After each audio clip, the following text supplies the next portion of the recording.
গল্পগুলো যা আমি এই ভিডিওতে বলবো তা বাস্তব জীবনের অভিজ্ঞতা থেকে নেওয়া।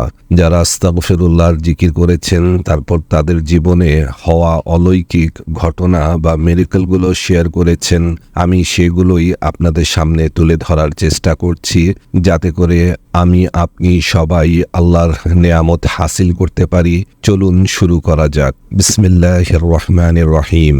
দুইটি পরিবারের দীর্ঘদিন যাবৎ পারিবারিক শত্রুতা ছিল, আর এই দুইটি পরিবারের দুইজন, একটি ছেলে আর একটি মেয়ের মধ্যে প্রেমের সম্পর্ক গড়ে ওঠে। কিন্তু এই যুগল তাদের সম্পর্ককে হালাল করার স্বপ্ন দেখা শুরু করে বিয়ে করার মাধ্যমে, যা তাদের কাছে অসম্ভব ছিল, কারণ দীর্ঘ পারিবারিক শত্রুতার কারণে তাদের পরিবারের কেউ এই বিয়ের জন্য সম্মতি দিবে না। বিয়ে করতে ইচ্ছুক যুগল আস্তাগফিরুল্লাহর অলৌকিক ক্ষমতার সম্বন্ধে জানত, তাই তারা এই জিকিরের উপর বিশ্বাস করে ছেলে এবং মেয়ে উভয়ই আস্তাগফিরুল্লাহর জিকির করা শুরু করলো। কিছু সময় এভাবেই অতিবাহিত হলো। তারপর আল্লাহর সাহায্য আসা শুরু করলো। হঠাৎ করেই দুই পরিবারের মুরব্বীরা একে অপরের সাথে যোগাযোগ শুরু করলেন। উভয় পরিবারের মনকে আল্লাহ নরম করে দিলেন, যার ফলশ্রুতিতে প্রেমিক যুগলের বিয়ে সম্পন্ন হয়। তাদের বিয়ের পর তাদের জীবনের এই গল্প ওই প্রেমিক যুগলই শেয়ার করেন, আর সবাইকে এই গল্পের মাধ্যমে অনুপ্রেরণা নিয়ে আস্তাগফিরুল্লাহর জিকির নিজেদের জীবনে শামিল করে নেওয়ার পরামর্শ দেন। Miracle story 2। একজন ব্যক্তি বলেন তিনি কানাডাতে যাওয়ার জন্য ইমিগ্রেশন ভিসা অ্যাপ্লাই করেন এবং তিনি ভিসা পেয়ে যান। তিনি কানাডাতে যাওয়ার জন্য সকল প্রকার কাগজপত্র পিন আপ করে এক জায়গায় রাখেন, যাতে কানাডাতে ইমিগ্রেশনে কোনো ধরনের সমস্যায় না পড়তে হয়। ব্যক্তিটি ঠিকঠাকভাবেই কানাডাতে পৌঁছে তার সব লাগেজ এবং কাগজপত্র নিয়ে ইমিগ্রেশন ক্লিয়ার করার জন্য লাইনে দাঁড়ান। তিনি ইমিগ্রেশন অফিসারের সম্মুখীন হলে ইমিগ্রেশন অফিসার তার কাছ থেকে আরও একটি কাগজ চান।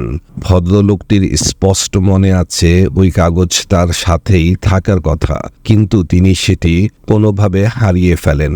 আর এই কাগজ ছাড়া ইমিগ্রেশন অফিসার কানাডাতে প্রবেশের অনুমতি দিলেন না এবং তার দেশে তাকে ফেরত পাঠানোর সিদ্ধান্ত নেন। কিন্তু এই ভদ্রলোক আস্তাগফিরুল্লাহর অলৌকিক ক্ষমতার ব্যাপারে আগে থেকেই জানতেন, কারণ তিনি জানান কানাডার ইমিগ্রেশন ভিসাও তার হচ্ছিল না। তখন তিনি আস্তাগফিরুল্লাহর জিকির করতেন প্রচুর। তারপরই উনি কানাডার ভিসা পেয়ে যান। পূর্ব অভিজ্ঞতা থেকে উনি আস্তাগফিরুল্লাহ পড়া শুরু করেন।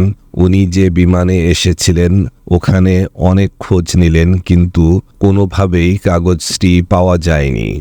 এরই মাঝে এয়ারপোর্টে 9 ঘন্টা পার হয়ে যায়, আর উনি আস্তাগফিরুল্লাহর জিকির চালু রাখেন।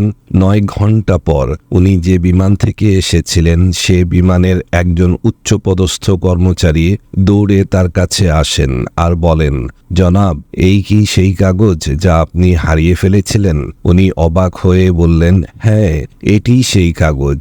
উনি সেই কাগজ ইমিগ্রেশনে জমা দিলেন। কানাডার ইমিগ্রেশন তাকে কানাডাতে প্রবেশের অনুমতি দেয়। এই ব্যক্তিটি এবারও আস্তাগফিরুল্লাহর ক্ষমতা দেখে আল্লাহর কাছে শুকর আদায় করেন। এই বিশাল বিপদ থেকে আল্লাহ তাকে আবারও উদ্ধার করেন এই আস্তাগফিরুল্লাহর বরকতে। Miracle history 3। একজন ভদ্রমহিলা একটি প্রতিষ্ঠানে ম্যানেজার লেভেলে চাকরি করতেন, কিন্তু ওই ব্যবসার মালিক খুবই কৃপণ ছিল। বেতন ঠিকমতো দেওয়া তো দূরের কথা, ঈদ আসলে বোনাস পর্যন্ত দিত না। উনি বসকে অনুরোধ করলেও কাজ হয়নি। এই ভদ্রমহিলা আল্লাহর উপর ভরসা রেখে আস্তাগফিরুল্লাহ পড়া শুরু করলেন। তার কিছুদিন পরেই বস তাকে ডাকলেন এবং তাকে গত 3 বছরের ঈদের বোনাস একসাথে প্রদান করলেন। ওই মহিলা এটা দেখে খুবই অবাক হন আর আল্লাহর শুকর আদায় করেন।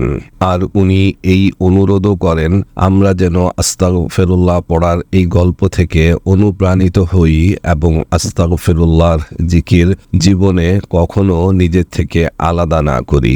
আজ এই 3টি গল্প শেয়ার করলাম। একে একে আমি আস্তাগফিরুল্লাহর সফলতার বাস্তব জীবনের অসংখ্য গল্প এই চ্যানেলে শেয়ার করব। তাই এই চ্যানেলকে সাবস্ক্রাইব করে নেবেন যাতে পরের ভিডিও সহজে পেতে পারেন।